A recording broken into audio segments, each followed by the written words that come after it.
Hello. Hello. I'm checking on my online. Can you hear me and see me? We can. You can. Hello, everyone, and a very warm welcome to this evening's event. Delighted that you can join us. My name is Jen Hogan, and I am your host for this evening. Before we start, we're going to focus everybody's mind by showing you a little video which is part of the Same Rules Apply campaign, just to get a kind of better understanding of why we're all here this evening. And then I'll introduce you to the panel afterwards.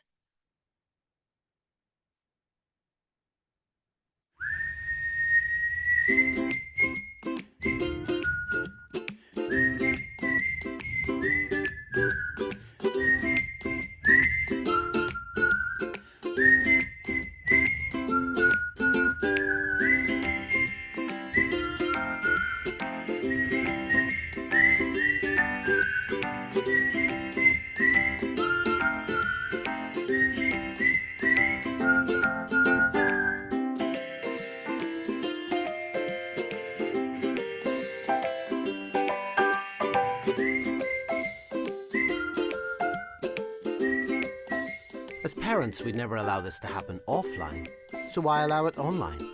Giving your child unsupervised access to the online world means you're also giving the online world unsupervised access to your child. Remember, online or offline, same rules apply. That fairly focuses the mind, all right.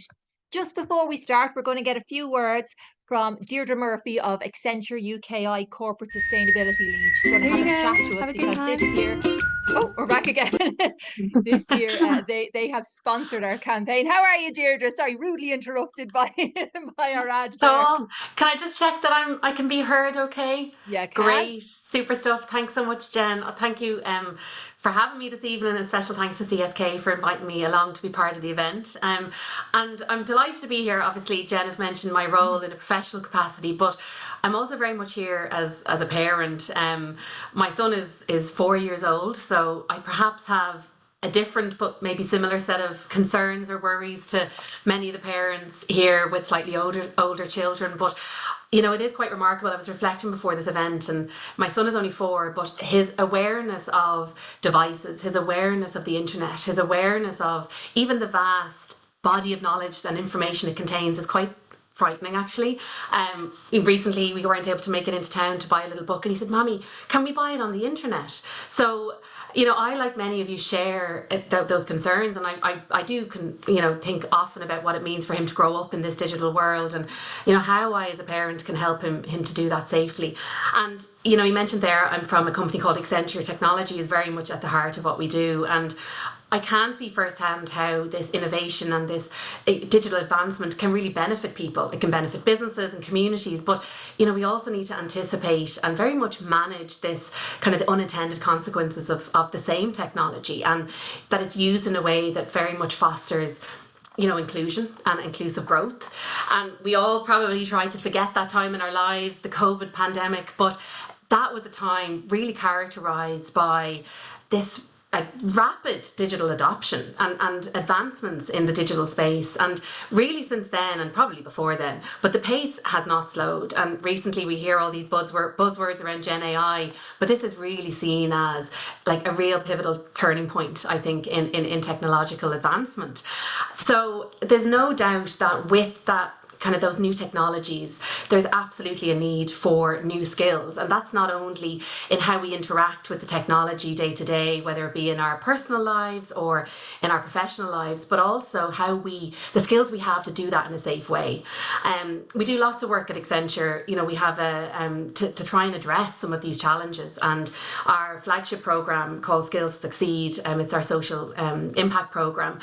We really try to work with our communities through incredible partnerships like CSK, but through that skills lens and how we help people in our communities to very much operate confidently and competently in that digital world. And we published a piece of research, the first piece in 2020 and then a subsequent one in 2022, where we try to really understand those skills gaps created by new technologies.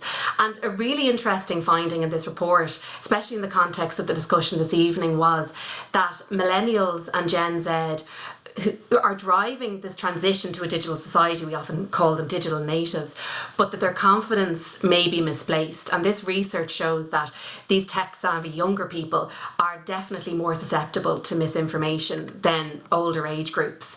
So I just found this research really compelling. And one of the other findings was that, collaboration to really address some of these challenges and these worries around digital exclusion, or things like the safe digitalization of society, that we need to work together, and collaboration is at the heart of that. And we've been so proud over the last 3 years to work with CSK, and our partnership has really gone from strength to strength. And last year alone, we helped together 16,000 people, educators and parents, to build those skills that will help them as individuals experience the online world in a smarter and safer way, but also to trickle down those skills to the young people, in whether it's through their schools or in their homes.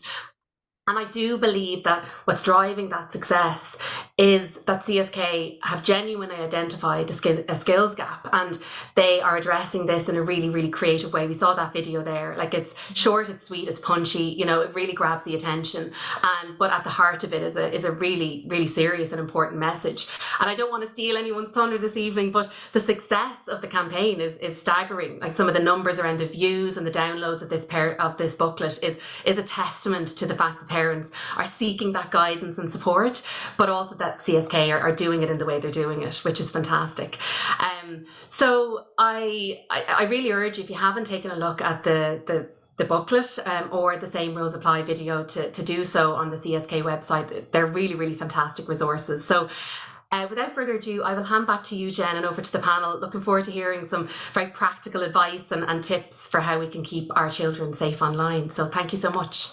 Thank you, Deirdre. Thanks a million. And can I second everything Deirdre said there about the Better Digital Parenting, the booklet? It is just so worth having a look at and going through, because I think we all have those concerns. And even though we may be raising digital natives, there's a lot that maybe they don't know about the real world, that maybe us techophobes, which some of us might claim to be, can kind of get ourselves up to speed on. So thanks a million. Thanks again, Deirdre. I'm going to introduce you to our panel now, who have a very impressive CV. So forgive me now, Debbie, for looking down, but looking here now to introduce you here, Debbie Cullinane, our child and adolescent psychotherapist. Where are you, Debbie? Can you see us?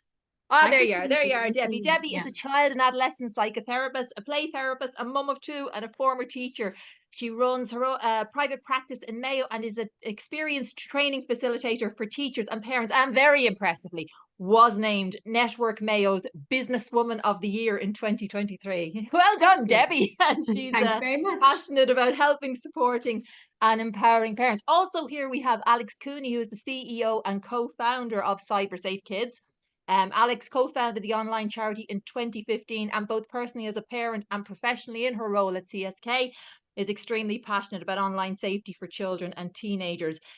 To date, the charity has spoken to 68,000 children and 17,000 parents. That are some pretty impressive statistics there, Alex. And I suppose to introduce myself, I'm Jen Hogan. I'm a journalist, columnist with the Irish Times, and a mammy of 7. So I am looking forward to learning loads here, loads. I mean, it's just a minefield, really, isn't it? It's a minefield going through it. Alex, can you hear us? I can't see on my screen. There I you are, can. Alex. You can't see me. Oh no. There you are. I hope everybody else can see me. Okay. How are you, Alex? Alex, would you start by telling us a little bit about the campaign? Yeah, sure. And actually, one of the big reasons that we wanted to do this event was to give confidence to parents, to support parents. We do provide these resources, but we know that so many parents are feeling really overwhelmed and on the back foot on this one. A lot of them feel that their children know more than they do. We actually ran a poll in the lead up to this, and we asked parents how confident they felt about keeping their children safe online. And the overwhelming majority, 88%, said they did not feel confident. Only 12% said they did. So I think that in and of itself is a really startling statistic. So the Same Rules Apply campaign is all about parenting your children online in the same way that you would parent offline. So a really good analogy is, learning to ride a bike. You think of the time, investment of energy, the conversations, the years that you take to prepare your kids and to ensure that as best you can, you're going to equip them to be able to navigate the road safely, to go out independently. We need to be applying that same practical approach to parenting our children online. So one of our board members, who's a member of On Garda Síochána, Mick Moran, he always says, and I think this is such a striking thing, you know, when you give a smart device to your child, you give your child access to the world. But you're also giving the world access to your child. So that is something we do need to think about as we continue this conversation. I think so. I think absolutely. And I think I'll have heard this coming up to it. I just need to point out beforehand, because of time constraints, we're not going to be able to take live questions, but we are going to address throughout the conversation any questions that came in, or as many questions as possible that came in advance of this. And one of the ones that came up, one of the conversations that we'll definitely need to have is about that access that we're giving to the outside world to our children. Sometimes we think of it as only one direction. You mentioned there was a survey of 900 parents, that survey that you recently released. 52% of them not feeling well equipped to do so. I mean, that's kind of a startling. It is a scary enough statistic, though, isn't it? When you hear that we are living in this time with the digital natives, and it's really difficult for parents to try to. Well, we're raising digital natives, but we ourselves are kind of worried that we don't know how to keep them on safe. You know, you can make that plan. Yeah, I know you use the analogy of learning to ride a bike and investing over the years. Is there a quick fix? There is no quick fix. There's no silver bullet, but there are lots and lots of things that we can do as parents and caregivers to better support our children online. And actually, one of the things that was interesting about that survey that we ran of 900 parents, most parents did see it as their primary responsibility. So they recognize the responsibility that comes with a child being online, but they didn't necessarily feel equipped. And that poll that we ran also, I suppose, underpins that. So we do need to build confidence in parents, support parents, so that they can take on the challenge of a child being online, and in some cases that's holding off, you know, for a little bit longer until the child is more developmentally ready, which I think Debbie will probably chat a bit more about during this conversation. So yeah, it is something that we do need to do. We do recognize this is a new frontier almost of parenting. You know, the children are growing up in the digital age, and we've got to equip them for being, you know, active and well equipped in it. It's absolutely that difference, isn't it? You know, the way you look back to your own childhood, and I think we can be kind of a little bit guilty of comparing how different things were, and even sometimes romanticizing it was so much better in different days. But this is where we are now. The genie is out of the bottle, so we need to manage and navigate it. I suppose one part of that is actually being familiar with the sort of risks that our children could possibly be exposed to, the sort of risks that there are to being online as a child. Would you tell us a little bit about them? Yeah. So essentially, the internet was not designed with children in mind. It was designed by adults for adults, and yet a third of the global users are estimated to be children. So there's a real disconnect there. Risks include, you know, at a basic level, children just sharing too much personal information. You know, where they live, their names, where they go to school, that kind of thing. Location is a key one. Also, being exposed to inappropriate content. Pretty much anything you didn't want your child to see is available if you're not putting the parental controls and the filters and so on in place at the click of a button. So we need to be mindful of that. There's cyberbullying, a big issue. So often the reason that we're being asked to go into schools is because of an incident or a series of incidents. And then there's the kind of really scary end of the spectrum, which is the online grooming and extortion. So those really are the risks, I suppose. And I think when you're talking to parents and when you're, you know, speaking to parents about their fears, lots of them will have experienced some aspect of it. Like they kind of get that fright. They think they have taken taken enough precautions, or maybe are trying to be cautious. But the video, I have to admit, the first time I saw that video, it really did hit home. That thing about when they're online, trying to remember, you know, that they have, just because they're sitting in your sitting room doesn't mean necessarily that they're, or sitting, maybe not in the sitting room, maybe perhaps you're seeing it there, but maybe sitting in a different room doesn't mean that they're just there, or that other people don't have access to them. Debbie, I would say as a child and adolescent psychotherapist, you're coming up against this all the time and you're hearing about it. What sort of concerns, I suppose, are you particularly hearing in your line of work? Yeah, so I work with children and families from children aged between about 3 to about 18. So it's a big spectrum. And what I'm finding is just the awareness of the unsafety sometimes just isn't a concern for the parents.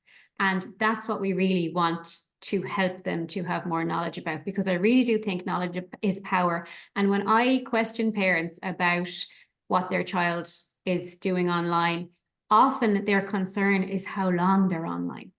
So we've gone so consumed with how much screen time they're having. And actually what we need to be looking at is the quality of the screen time, a lot more over the quantity, really, because we need to be aware of what they're looking at, because as Alex just said, so much of it is dangerous, so much of it we're not aware of.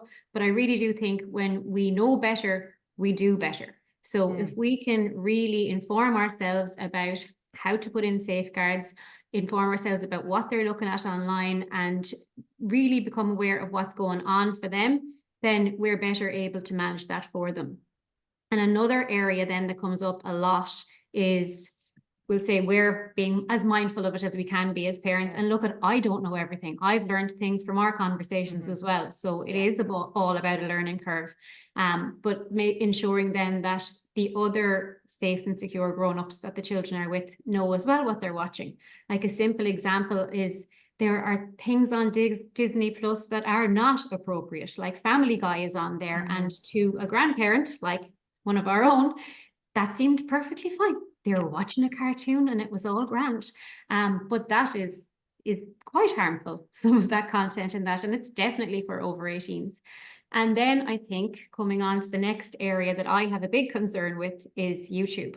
And I actually had an example today about the algorithm of YouTube going into different things. I had a 8-year-old who is luckily going on a cruise in April, and they were looking up Coco Cay, where they were going, and that was all great. They went into sinking ships.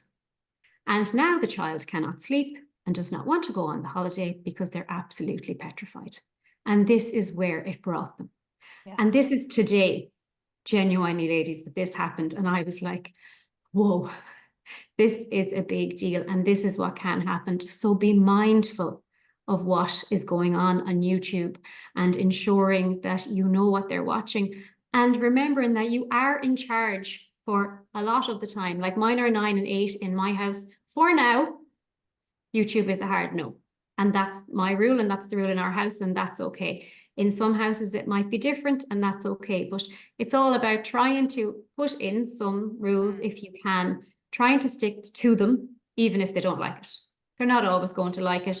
Their friends will be doing other things. That's okay. In this house, this is our rules.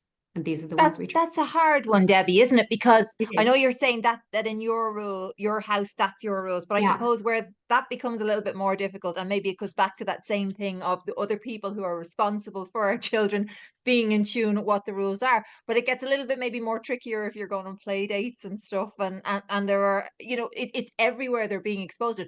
And I also reckon that a lot of parents think YouTube is perhaps the least harmful because they're watching videos of toys being unboxed, or gaming videos, or lads falling downstairs and doing funny pranks, like accidentally falling or deliberately falling downstairs for amusement's sake, and doing silly pranks, and roaring a lot because everybody shouts on YouTube. But all this sort of supposedly harmless content. Is there? Do you find that parents as a whole maybe don't view YouTube with the same seriousness, or don't regard YouTube with the same caution as they should? Because I would always be getting, sure, they're just watching YouTube. So that's perfect. But we need to be aware that YouTube is so fast paced. They're getting these really big hits of dopamine all the time. It's go, go, go. It's affecting the concentration. It's affecting focus. When they come off it, they're getting negative behaviors and mood swings because it's been bang, bang, bang. They don't have to wait for anything. It's completely different to watching the television and watching a program.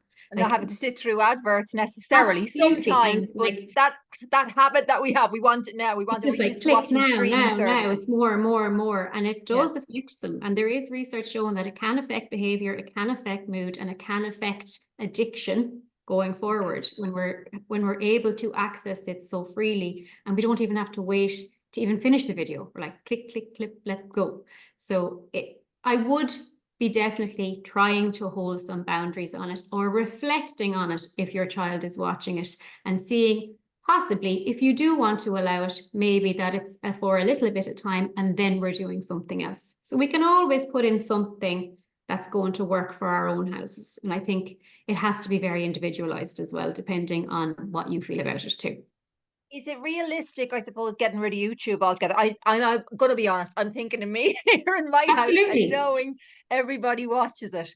Is it realistic getting rid of it? Or as, you know, have parents have mentioned, there's YouTube for kids. Is there some content that might be suitable, especially now that children don't really watch television anymore? I mean, there's been that huge move away from it's been kind of come for us L ones and L lads. You know, we watch the telly, they watch streaming services or YouTube. Is that realistic? I think it's very house dependent, because honestly, in our house, we do watch TV. Yeah. They do watch TV programs. They enjoy Bluey. They enjoy different things, and they're quite educational, and they're good content that they do enjoy as well. So I think it's just around boundarying it out, making sure you know what's available. And I wouldn't be having definitely long spells of time on YouTube, because that hit is hard to come away from, and it's definitely what affects mood. And I have found often when I'm working with a family, I would say, right, will we try to curb the YouTube or stop it, or just maybe limit it? And they 100% see changes in behavior. Okay, that's an interesting one now. And we'll be all going away testing it out and seeing, have we less and look at it, kids? about trial and error as well, and seeing, you know, how it works for your house. Okay. That's Alex, from your research and from speaking to all the parents and the children and all I suppose the opportunities you've had to discuss YouTube with people, do you find that it's particularly popular? Oh yeah, it's hugely popular. It's the number one. So when we survey children, and this is 8 to 12-year-olds, and we put out this trends and usage data every September, I think 74% had a YouTube account. Right. And by and large, it's sort of they're not necessarily creators, they're not necessarily posting videos. In fact, they're much more likely, according to our data, to post on TikTok than YouTube. Okay. But what they are doing is consuming. So they're consuming those videos, those shorts. There are some really simple things you can do. First of all, have them in family spaces where you can keep an eye on them.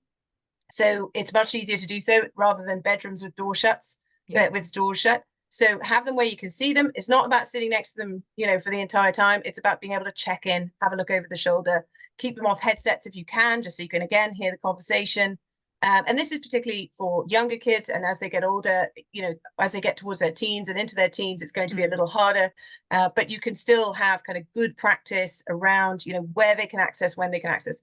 Other practical things you can do is ensure that you're using it in restricted mode. Again, if you don't know how, it's just Google it. Literally, how do I enable restricted mode on YouTube? And that will filter out some of the more mature content. And then another thing you can do as a parent is make sure the auto feed is turned off. So it's not continuously running new videos, which may or may not be appropriate. And we've seen how, you know, the algorithm works. I know there's been a lot of focus on that, but it really can start to return. You know, your child might be a gamer. I have you know, a very avid gamer in my household, and he loves YouTube and he loves watching other gamers. But, you know, just ensuring that auto feed is turned off, so it's the algorithm isn't determining what content he's getting next. There's a real, and keeping him where you can see them. So those are some practical things you can do. The auto feed, that's really a really good a good one, being aware of the auto feed and having that turned off. Debbie, come back to you there. Do you think, I mean, we've talked there and Alex was saying about, you know, things like having the headphones off and being in the same room. Do you think it's important that we're watching every single thing, that we are supervising everything that our kids are doing? Well, that's impossible to supervise everything, but I think we need to just control the controllables that we have. I love that phrase. Okay, so what can we have some control over? What can we check in on?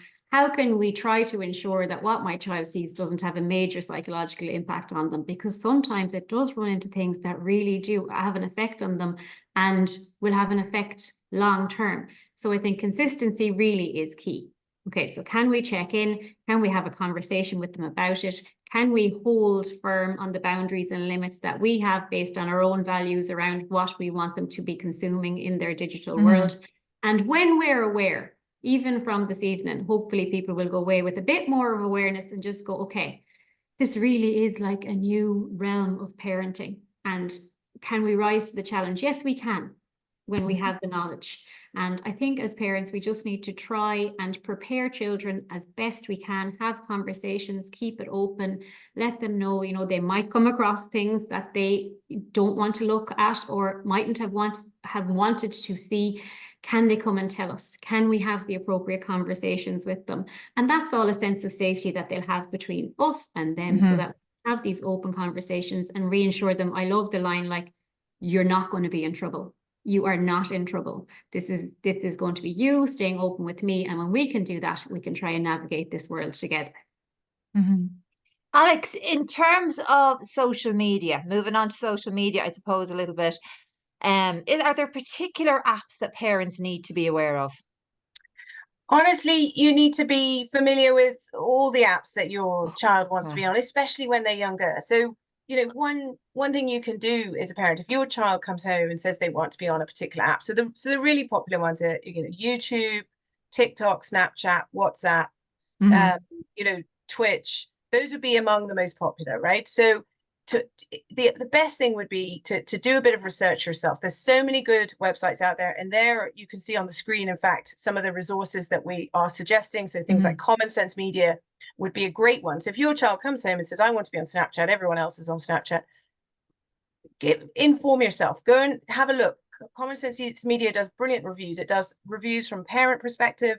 It does their own expert review. They have child perspectives on there as well. They give it their own age rating, so which may or may not differ from the, you know, the official age rating.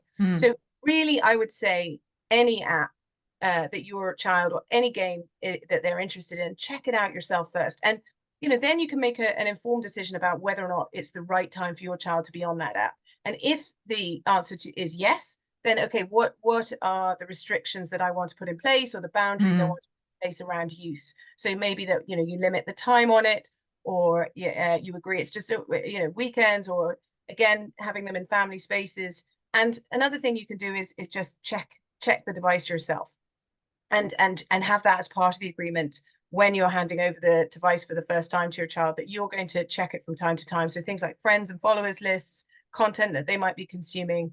I know that might seem like an invasion of privacy, but equally, you know, when they're posting things in a very public way, you know, we want to, as parents, just check that is that everything is okay and that it's appropriate and so on. So I think, I mean, there are apps that allow anonymity, and those can be particularly troublesome. We see a lot of bullying and so on those sorts of apps. So yeah, I would be particularly mindful of any app that allows you to post anonymously. But by and large, check them out before you agree, and talk to other parents. It's a great strategy. You know, like if you're not that keen on your child being on a particular social media site right now, just check in with the other parents in your child's peer group, because maybe there's other parents that feel a bit unsure as well. And it's sort of building a community of support around that. So then you're saying to your child, look, not yet. And I know you're not the only one, because I've been chatting to other parents. It's a lot easier than your child saying, you know, I'm being left out, or, you know, I know everybody else is on one. So information is power. I think Debbie's already said that, but yeah, it really is. That is a really hard part, actually. And I think, having spoken to parents, even myself, a lot of parents really do find that pressure very difficult to withstand.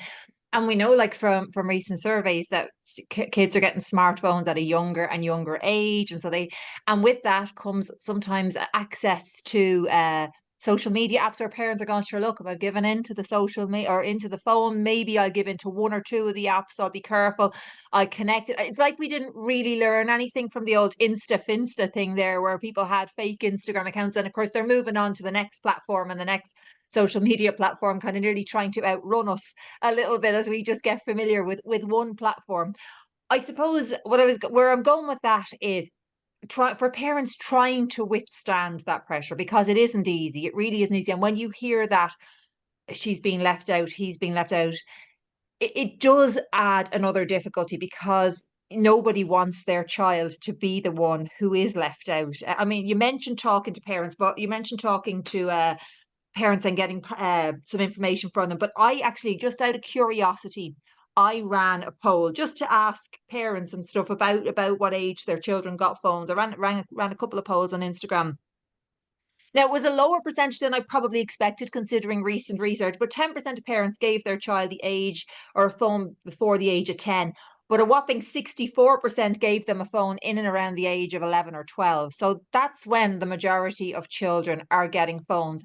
And that is younger than the social media apps, than the age they're allowed to go on the social media apps. Is this maybe something because parents don't feel comfortable having those conversations with other parents? Do you think there's a fear of judgment even? Yeah, I think we are under fierce pressure from our kids. And I say that Yeah. as a parent. I have a 14-year-old and an 11-year-old, and I have held off on Snapchat, and it's been very difficult. And now the last friend in the friend group is on Snapchat, and I'm going to have to think about my position because I don't want her to be left out. But Yeah. what we want is parents feeling able to make those decisions without that pressure from their kids, informed decisions based on their own research, their own conversations with other parents, and that they are confident. Yes, I'm happy for my child to be on TikTok or Snapchat or whatever with these conditions in place, you know, and checking in with them. Some of the apps do have these disappearing features. So Snapchat is one of them. WhatsApp has a way of hiding messages as well. So just, I guess you have to be mindful of that as parents. But you know, there are things you can do. And so I see it. Somebody's asking a question around that the advice. So one was restricted mode, and the other was turning off auto feed. So just making sure that you're not getting that kind of stream of videos, which is also makes it much harder for kids to switch off. So yeah, and things are like safe search on your browser. That's another really good way of filtering out some of that more mature content. So whatever search engine you're using, you know, most of them would have a safe search option. Sometimes there are child-friendly options. I think Quant Junior is one. You know, so there are ways that we can filter out some of that more mature content that way as well. So I'd really encourage anyone listening in to have a look at that. Debbie, following on really, I suppose, from what Alex is saying there, and holding out maybe, and not letting, you know, having those conversations and trying to balance even between, you know, trying to mind your child, but also not wanting them to feel left out. Is there a danger when we shut things down then that we kind of do it? And I'm not suggesting for a second, Alex, you were shutting down. I'm saying if that's something that a parent does because they go, do you know what, we're not having this conversation anymore, it's not happening. And we shut things down, that maybe we do a little bit of damage to that conversation. You know, if we keep saying no, we don't get asked. I understand where you're coming from. Yeah. And look, I think it's so difficult when they come to that age and you do feel that everyone else has it. And it really is a tricky one to decide on, isn't it? But I think, as Alex said, if you can inform yourself as much as possible and feel as comfortable as you can about when you do make the decision to either get the device or let them on the app, that you know in as so far as you can what they're doing, because I suppose when they do come to teens, they're going to hide things from us. Sure, we all did it ourselves without the phones. We hid lots of things that we were doing from them, and that's a natural realm of life as they go into teenagers and they're trying to see, where am I and where are you and where am I in the world and how much independence can I have? So we do have to let them have some independence in it. But once we're happy enough that we have done what we can in order to keep them safe as we can. And again, just still, as they go into their teens, keeping those lines of communication very much open.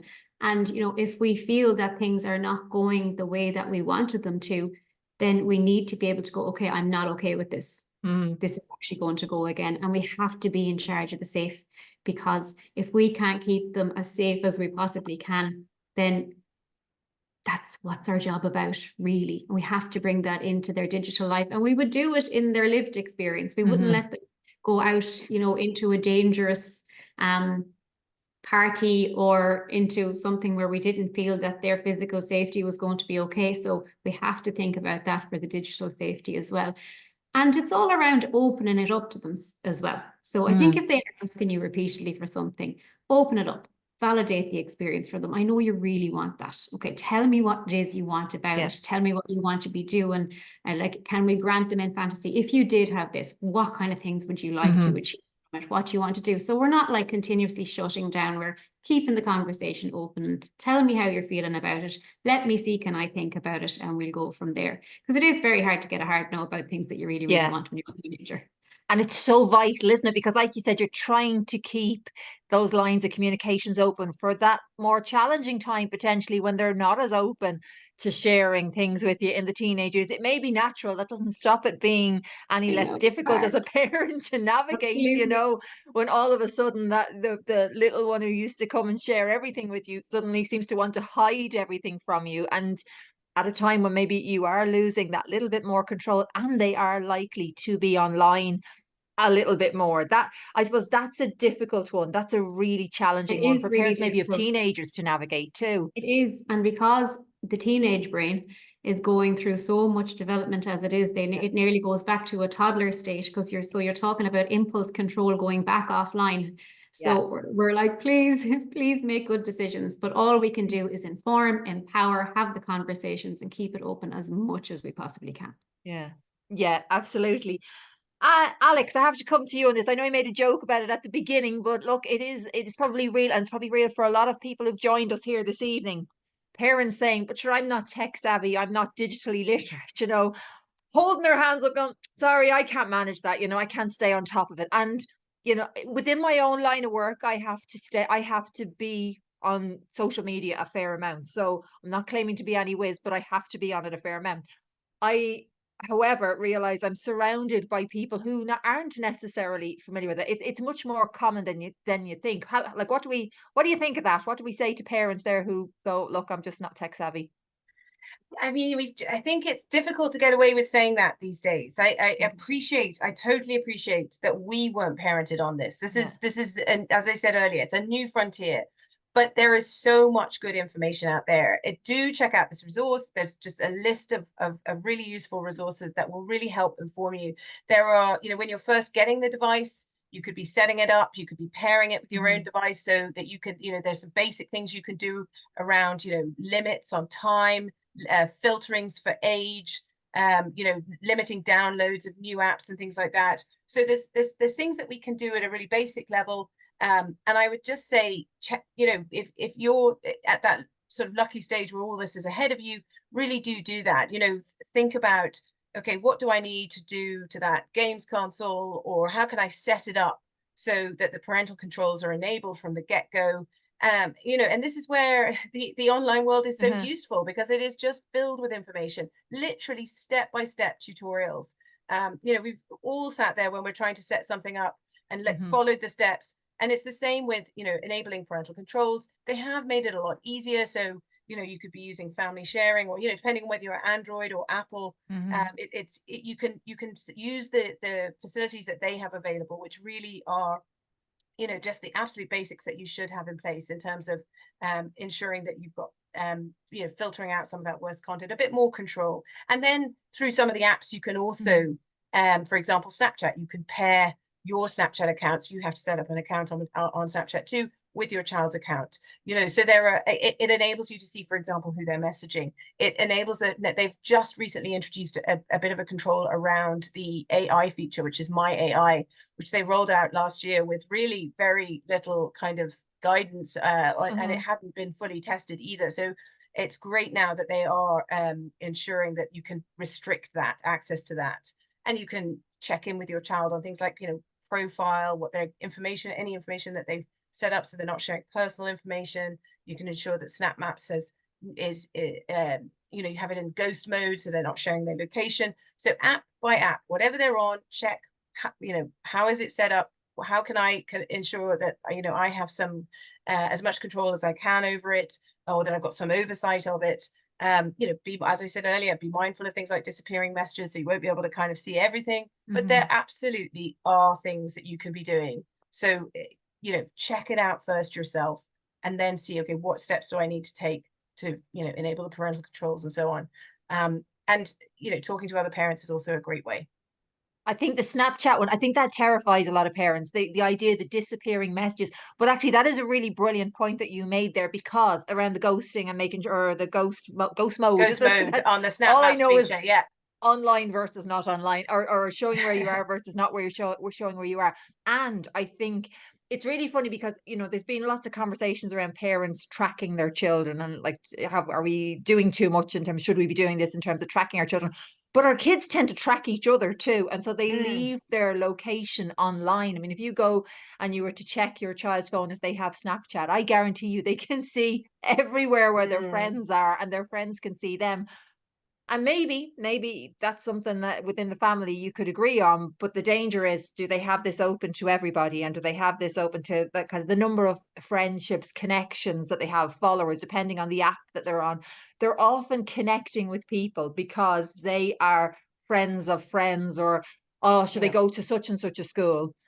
And therefore we follow each other. So there used to be, I think, certainly when Instagram was huge, there used to be a bit of a competition around numbers and who had the most numbers of followers. So it's a really good idea, as you said there, to keep an eye on that, because that's just something that, it's not that they want to connect necessarily, they just want to be popular or appear popular. Yeah, well, and privacy isn't something that, a concept they necessarily value to the same way an adult would. You know, it's probably popularity over privacy. You know, so you know, we're trying to instill really kind of challenging things here into our kids, and you know, the concepts like self-regulation are also really challenging. But yeah, there are absolutely things you could do there.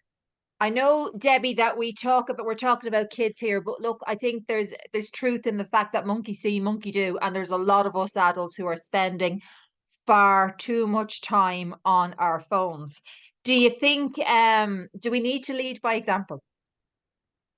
We do. And look, I would definitely hold my hand up and say I do spend too much time on my phone. And sometimes I even make an excuse for myself and say, but sure, it's for work. Yeah. So I need to be doing it as well. But I think it's a really good idea to try and model the behavior if we can, even if it's just that there's some portion of the evening where you push it aside.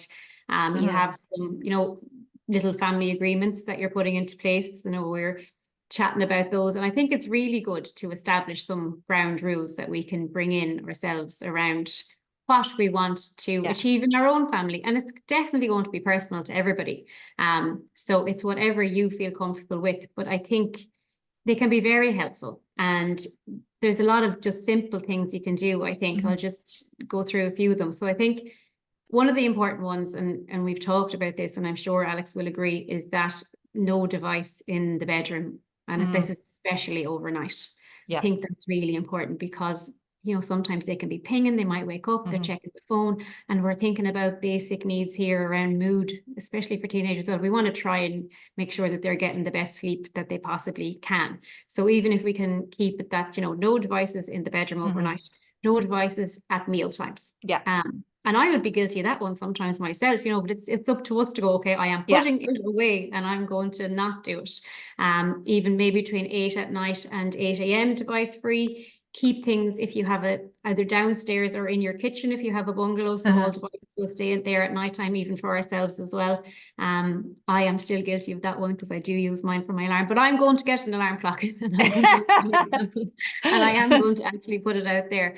And then, as Alex has said already, using devices in open spaces where everybody is, and not behind the closed door of a bedroom, or not unsupervised for long periods of time. And a good one as well is the one screen at a time rule. And, you know, sometimes we'll be guilty of this ourselves. I watch the telly and flick on my phone for the whole time. So put it down. So we do that a lot as well. I think it can be lovely to have quality screen time, even if you do want to bring back in maybe a bit of movie watching or watching a program together, that everyone sits and watches it. And it's actually a lovely connective experience to do. You know, we'll do it often at Christmas and special occasions like that. But it's really nice to sit down together, laugh together, have a connected experience, have a cuddle and all those things. So it's good if we can just do one at a time and not on the thing and on something else. And the kids notice that. They definitely, I mean, I'm guilty like yourself. I'm sitting there, I'm watching the telly, we're supposedly having family time. And in the meantime, I'm scrolling through Twitter as well, just to see in case I'm missing out on some crack there as well, you know. And you're doing it without even thinking. I have to ask you about the no phones in the bedrooms rule. This causes murder, parents tell me. Causes murder. The idea of not having phones overnight. And taking your phones off your, not just your preteens and maybe your early teens, but right through the teen years. What are your thoughts on that? Should we be should they be handing them over at nighttime? I really do think that school-age children, teenagers, do need to have them like prior to 18. Obviously, at 18, it all changes for us. But you know, if they're there, and again, it's about preparing, isn't it? It's about putting the boundary in prior, if you can, to giving them the device and being like, this is what happens for us. This is going to be the rules in our house, and we're going to try. We are going to stick by them. So we need to try and lead by example again. And I know it's going to be a bone of contention, but it's dangerous. You know yourself, if your phone is there and you're awake and it's popping and it's hopping so and hard, tired, and you're going to pick it up, then you're going to get that blue light and that boosted dopamine again. You're going to want to pick it up again, and it will affect your sleep. And then you're going to have a cycle of a tired teenager who is going to be up against you, aren't they, really? And then it's going to be repeating itself. So I do think, if you can at all, try and hold firm on the boundary. There's another boundary here that caused a little bit of controversy when I went out to parents on this. I asked about this on the poll. I just have the stats here, so I just want to call it out. So I asked parents right up until the age of 18 if they check their children's phone, right? And this is where people start to feel uncomfortable when they're teenagers. The results were interesting. 76% of parents said they checked their children's phones. So the majority, now, of course, some of them would have had younger children, and 24% said that they didn't check their children's phone. So I asked the parents who didn't, I said, well, why? Why don't you check the phone? And a few reasons were given. One was this worry about invading privacy, especially in the teenage years, and it being equated to reading their diary. I'll give you the few reasons, first of all. The other was saying, well, sure, I know where my child is all the time. They're sitting there in the sitting room. I've no reason to check up on it. Trust, the big thing. If I check their phone, my child will think I don't trust them, or I do trust them. I have no reason to check their phone. And then the one that there isn't a parent in the world won't be familiar with this one, because it causes too many arguments. If I can go back to the privacy one, because I think that was the one that parents struggle with the most. Should we be checking our children's phones if they are teenagers? This to me, Oh, both of you. Either one of us. Either one of us. So yeah, we do encourage parents to have that as part of the agreement, not be sneaky about it, not have it as a thing behind their back, be open, transparent. That's part of the deal. When you first give them the device, you are going to be checking it. Of course, we appreciate that as children age, as they get further into their teens, that will become more difficult. They will need a greater degree of privacy and independence. But while you're trying to set that set the tone and the good behavior around it, like, just checking is really helpful. So you may just pick up things around, inappropriate content being shared or inappropriate chat. The number of calls we get on this, where something has been shared in a group, that not everybody wanted to see, and then they've all had to see it, really awful sort of content. It's important to see who they're chatting to. So we would really encourage, we talked about, we had this in an earlier conversation around, it's not the same as checking your child's secret diary. Like that, that is an invasion of privacy. Because our children are posting often in a very public way or in a kind of group way, it is better that we're checking in with them, that reminding them of that need. The way you communicate online is not the same as offline, because you lose a lot in that conversation. The empathy, the ability to read facial expression, gesture, tone, all of that can be lost in an online conversation. So something that you may be intended as a joke may not be received that way. And especially when there's loads of other people looking in and commenting and interpreting it in their own way. So we've seen this happen where something, the original poster said, oh, I was just joking, I didn't know they were going to take it that way, and then all these others came in, and it ended up being kind of quite a serious bullying situation. So I think it really encouraging that respectful communication, checking in. If you see something that's a bit untoward, then having the chats about it. And of course, it shouldn't all be about negative chats. There's loads of positive things they can be doing online. I think we do need to remember that this is the digital age. There's so many positive ways to engage with technology. We're just trying to encourage parents to really focus on those positive ways, the benefits that children can get, and be mindful of the risks and keep that need for a healthy balance between online and offline, but also between what they're doing online, because there's loads of great things you could be doing online. Yeah. Debbie, well, what Alex just said there makes sense to a lot of people hearing it, but they'll might come back and say, yeah, but the arguments, I'm trying to keep those lines of communication open, and I'm spending all my time fighting with my child about taking their phone away at night or going through their phone. What would you say to that? I know, and it is difficult. Like it is, Mm. and I would still say though, if you really feel that this is the absolute best thing for your child or your teenager specifically, because I do think the teenagers are quite vulnerable, aren't they? More so than the younger ones. We can sometimes, hold the boundaries a lot more easily with the younger ones. Away with it. But the teenagers are trying to build their own autonomy. But if we feel that that is keeping your child safe, we will be happier for it in the long run than if we give it to them and then something happens that we really were worried would happen. So it's about trying to preempt something happening for them that will really affect them. Alex, can I go back to you there? Because I just saw, just following on again from what Debbie said there, I suppose another challenge of it is Snapchat. So you're going back, like you could be having a battle around checking their phones, and if those messages are disappearing, what use is it to anybody to check?